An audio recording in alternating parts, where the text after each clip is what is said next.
Hey everyone, good morning. It's Rob Foglia and Jessica Klein with Foglia Properties at Keller Williams Realty, and we're coming to you live today to talk about and explain a little bit about how saving money might set you behind your long-term goals in life. And one of the reasons we're going over this topic is today at 4 o'clock Central, we are hosting a workshop or a class on real estate investing.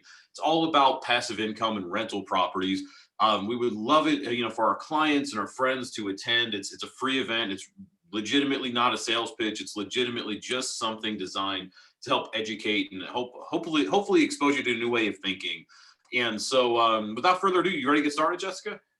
Yeah, I'm ready. We're here to brave the snow and and bring some really good information to people, because this is something that people don't talk about every day, and it's such an important thing that really impacts the rest of your life. So it's a really exciting topic, and yeah, we're excited to talk about this. And I'm glad you said that. Well, yes, obviously brave the snow today, and you can actually get on today's class from the comfort of your own couch. It's through a Google meeting, and so. But anyway, though, yes, you're right, Jessica.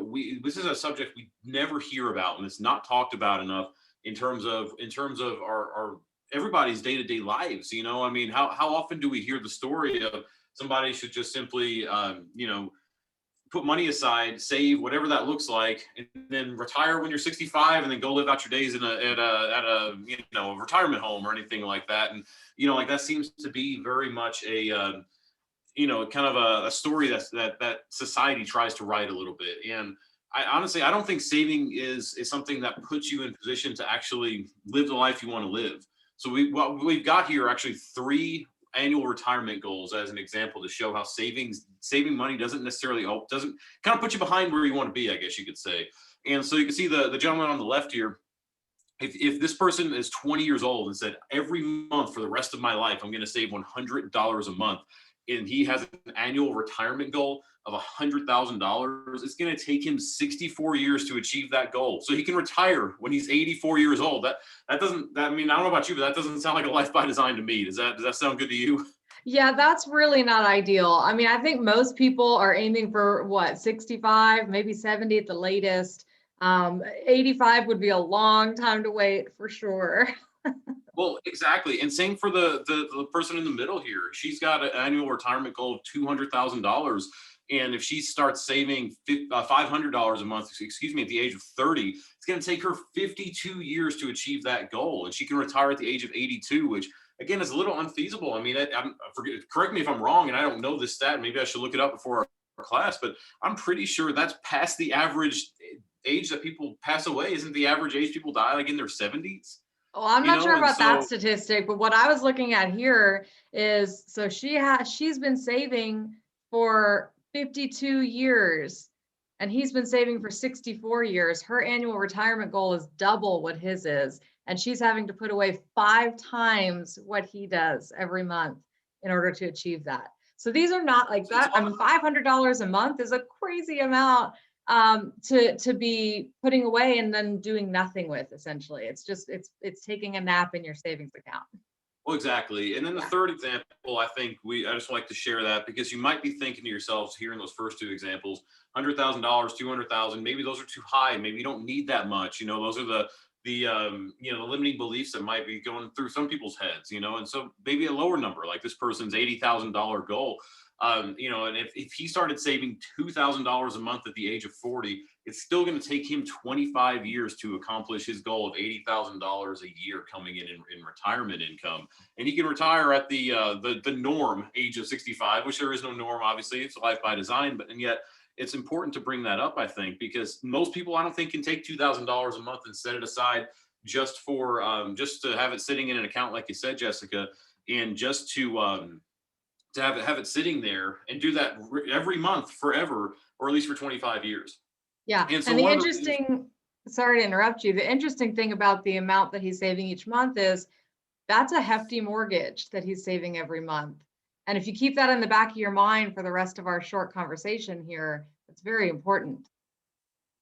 well, exactly. And so, the retirement reality check, there have been studies done, but what we've seen on average, if you follow a random 100 people from the start of their career for 40 years, what you'll find is that one person is wealthy, like meaning they, and when we say wealthy, at least for the purposes of these studies that have been done, that's the person that can like do anything they want with whoever they want, whenever they want. Like they are, like they have that free life, almost like what some people would imagine it looks like when they hit the lotto.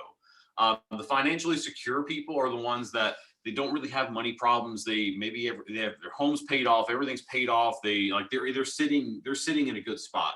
So that's 5 out of 100. 5% out of 100 are after 40 years of working are in a good spot. 5 out of 100 are still working. So another 5% are still working. Unfortunately, 36 of them on average have passed away. And then 54 are broke. And so they're likely still working as well, or they're doing something they may not want to still be doing at that point. And with these numbers scare the hell out of me. I don't know about you, Jessica, but when I see this stuff and I'm thinking, I absolutely don't want to be one of these, this 90 percentile right here. And I really don't want to be in this 5 percentile right here. So that makes me think this is the goal. And when we talk about passive income and rental real estate, the reason why we're advocates for it is, and just to jump back to this slide real quick, you can see how saving, it's not paying off for these people, just saving money or putting it in an account somewhere, even if it's in a retirement account.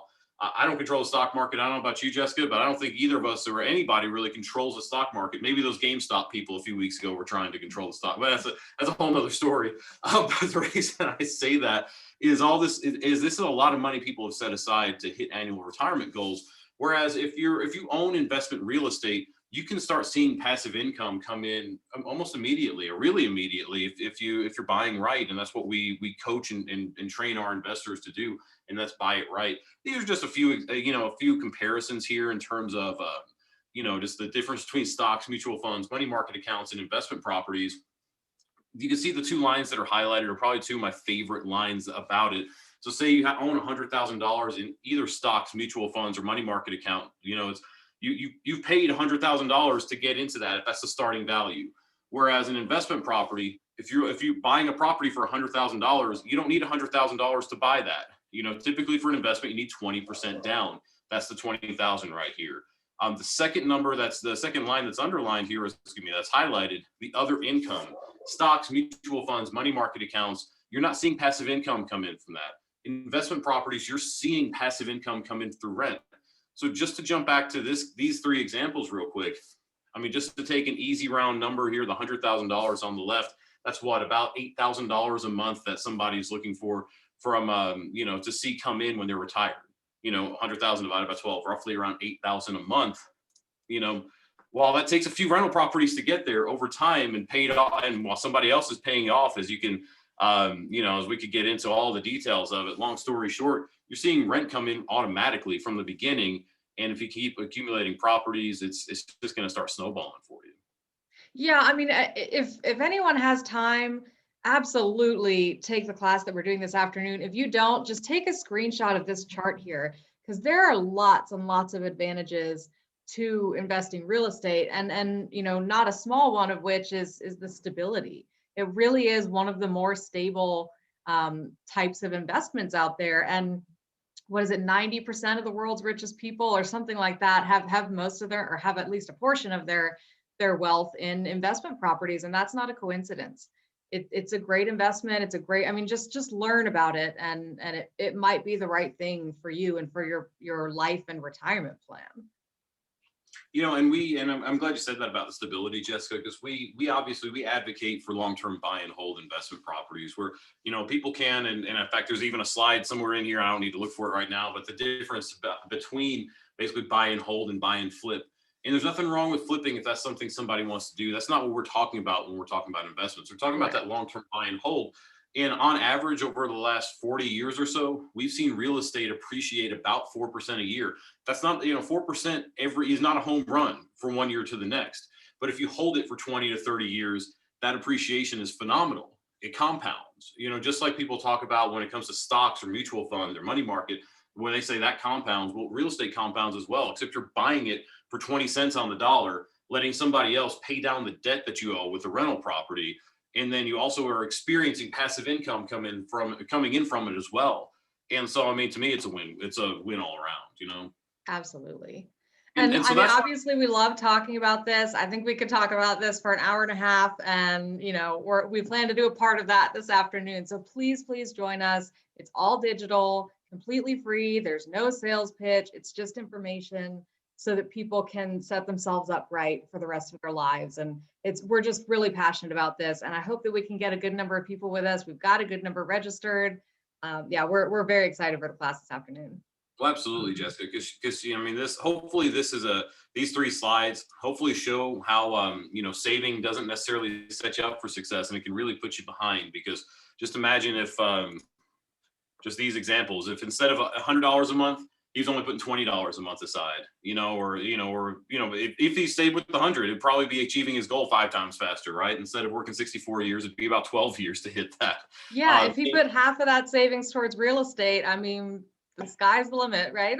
Well, exactly. And so, long story short, just like you said, Jessica, we'd love it if y'all could attend. Jessica, would you mind in the chat or in the comment bar here for Facebook, put the link for people to RSVP? If you're seeing this through email before, awesome. If you're seeing this through email before the event today, RSVP, the link will be in the email as well. You can go to, was it bit.ly/investingfp, if I remember right. That's and, correct. and people, y'all can RSVP there. People can RSVP there, and we'd love to have you attend. It's going to be a great event. Obviously, like Jessica said, we're super passionate about this, and we'd love for everybody to be on it. We'd love for y'all to check it out. Yeah, we'll see you this afternoon, hopefully.